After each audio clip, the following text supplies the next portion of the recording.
Good day to you. My name is Teacher Arvin and I am very excited to bring you today's lesson, so, set your mind, ready your hearts and brace yourselves, for we will take the journey to discover the topics: critical reading connections, types of claims, explicit versus implicit, and hypertext versus intertext.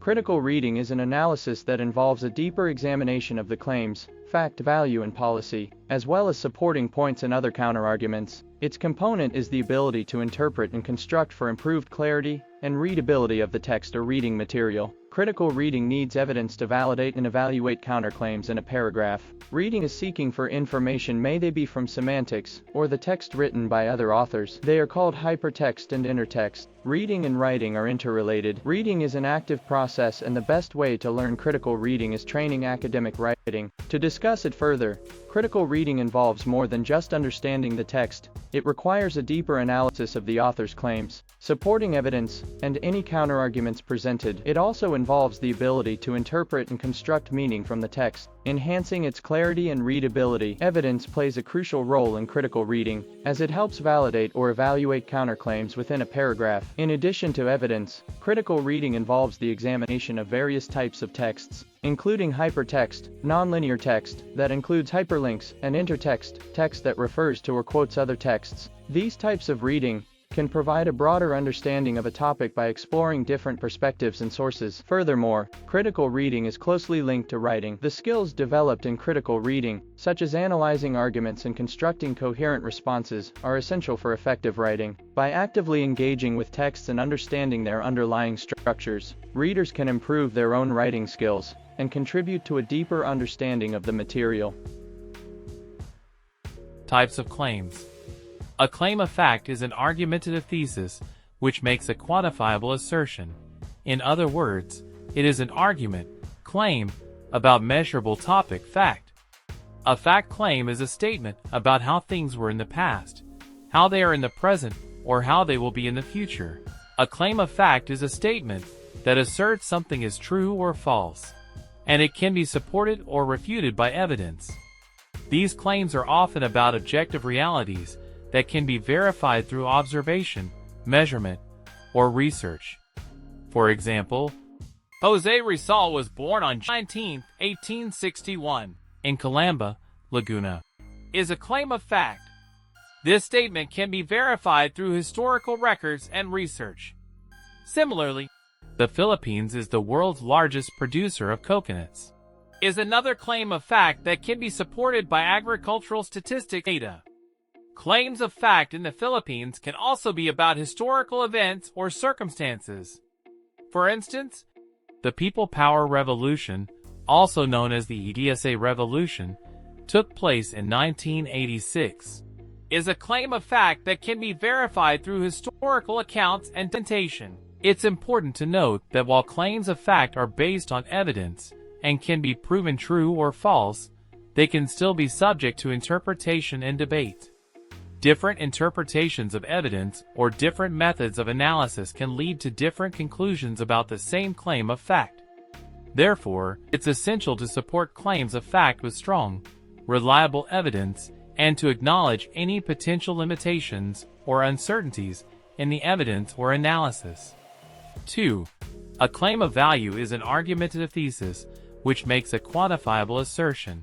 In other words, it is an argument, claim, about moral, aesthetic, or philosophical topic value. Value claim is arguably statements concerning the relative merits of something which is measured subjectively. For example, Boracay is a better place to go on summer vacation than Baguio City. What makes a value claim arguable is different people may disagree on the criteria used to evaluate something. In addition, a claim of value is a statement that expresses a judgment about the worth or quality of something, such as a person, idea, or action. Unlike claims of fact, which can be verified through evidence, claims of value are subjective and based on individual opinions or beliefs. These claims often involve moral, aesthetic, or philosophical considerations. For example, the statement, "Art should provoke thought and challenge societal norms," is a claim of value that expresses an opinion about the purpose of art. Similarly, the statement, Honesty is the best policy is a claim of value that asserts a moral principle. One key characteristic of a value claim is that it is arguable. This means that different people may disagree on the criteria used to evaluate something. For instance, one may argue that Boracay is a better place to go on summer vacation than Baguio City because of its beautiful beaches and vibrant nightlife, while another person may prefer Baguio City for its cool climate and scenic views.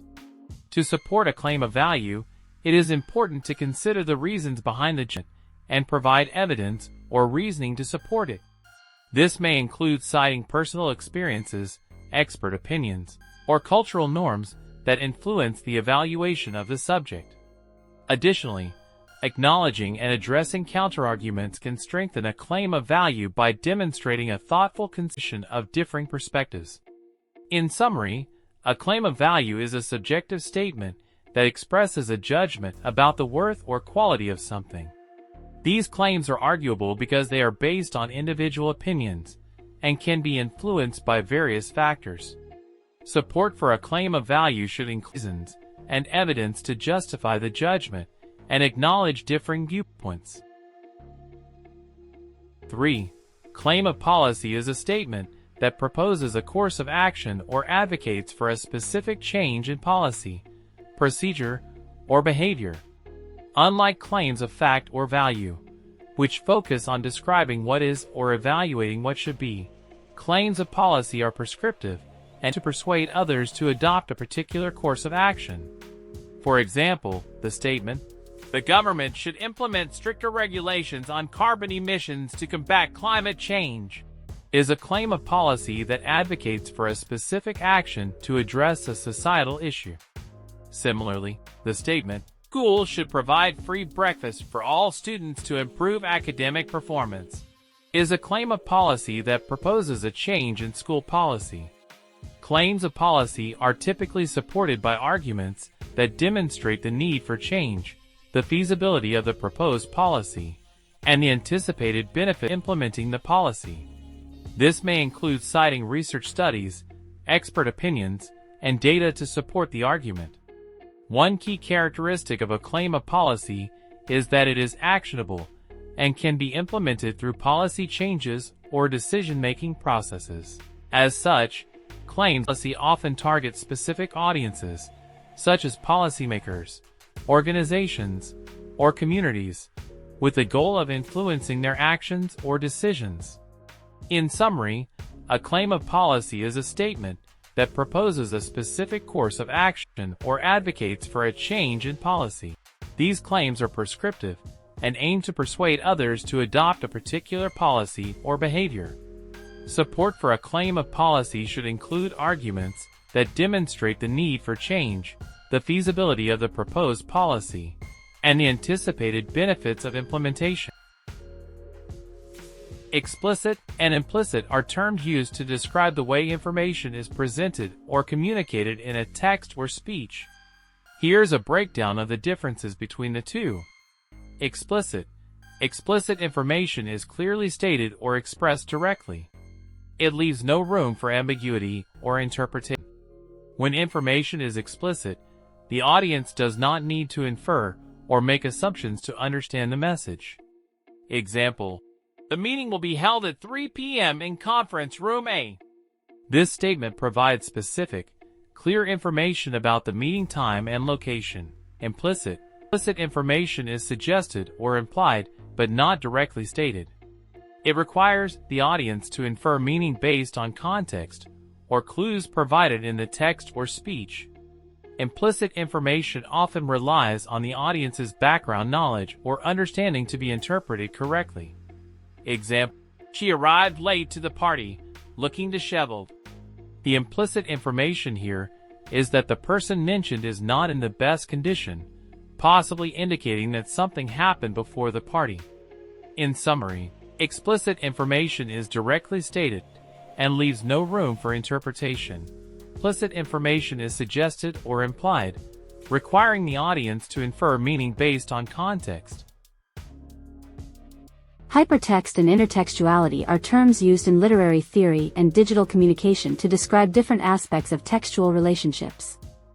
Here's a breakdown of the differences between the two. Hypertext. Hypertext refers to text that is linked electronically, allowing readers to navigate between different sections of a document or different documents. Hypertext is commonly used on the internet, where hyperlinks allow users to access related information with a simple click. Hypertext can create a non-linear reading experience, as readers can choose their own path through the text. Example: on a web page about famous artists, you might find links to individual pages about each artist, allowing you to explore their biographies and artworks in more detail. Intertextuality. Intertextuality refers to the relationship between texts, where one text is influenced by or references another text. Intertextuality can take many forms, including direct quotation, allusions, and references to other texts. Intertextuality highlights the interconnected nature of texts and how they are influenced by and contribute to a larger cultural conversation. Example: a novel that references Shakespeare's plays, such as The Story of Edgar Sautel by David Wroblewski, which is often compared to Hamlet due to its similar themes and plot elements. In summary, hypertext refers to electronically linked text that allows for non-linear navigation, while intertextuality refers to the relationship between texts and how they influence and reference each other. Hypertext versus intertext, unveiling the connections. While both hypertext and intertext deal with relationships between texts, they approach it from different angles. Here's a breakdown to understand the key differences. Hypertext, the digital web of words. Focus, electronic connections between texts. Mechanics, uses hyperlinks, clickable elements that lead to different sections of the same document or entirely new documents. Experience, creates a non-linear reading experience. Readers choose their path, navigating through the web of information. Example: imagine a web page about animals. Clicking hyperlinks on specific animals takes you to detailed pages about their habitat, diet, and behavior. Intertextuality, a conversation across texts. Focus, relationships between texts based on influence and reference. Mechanics, can involve direct quotations, allusions, parodies, or even echoes of themes and styles. Experience, highlights the interconnectedness of texts. Readers recognize references and gain a deeper understanding by drawing connections between the text and the reference one. Example: a novel might be heavily influenced by Shakespearean tragedies. The author might reference famous soliloquies or borrow plot elements, creating a new story within a larger literary context. Here's an analogy. Think of hypertext as a well-worked library with hyperlinks acting as shortcuts between books. You can explore different sections within a book or jump to entirely different books with a single click.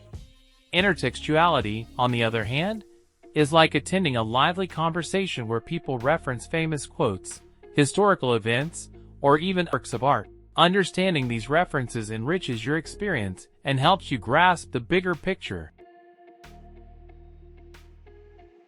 Thank you for watching. Have a great day.